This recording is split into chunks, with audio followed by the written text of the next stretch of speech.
ए थांब थांब थांब. काय झालं? कुठे गेला होतास? मी तर आज थाली गेलो होतो.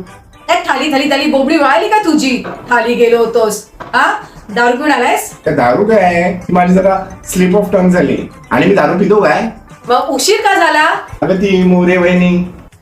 बाई ग, हा माणूस ना खरंच अगदी मोरे वहिनीच्या नादी लागलाय. शी, याचं काय करू मी? अरे काय पण काय बोलतेस? अगे त्या मोरे वहिनीचा नवरा भेटला होता, त्याच्यावर बोलण्यात गुंतलो म्हणून उशीर झाला. भाजी कुठे आहे? कोणती भाजी? तुला मी बोलली होती हा, भाजी घेऊन ये करून. तू मला कधी सांगितली भाजी आणायला? आणि तसं पण लग्न झाल्यापासून आपल्या घरी सकाळ संध्याकाळ पोहेच बनतात. भाजीचा प्रश्न कुठे येतो? भाजी घेऊन ये. शी बाबा, ठीक आहे, मी घेऊन येतो. कोणती भाजी आणायची? एक काम कर, अर्धा किलो पोहे आण. ओके.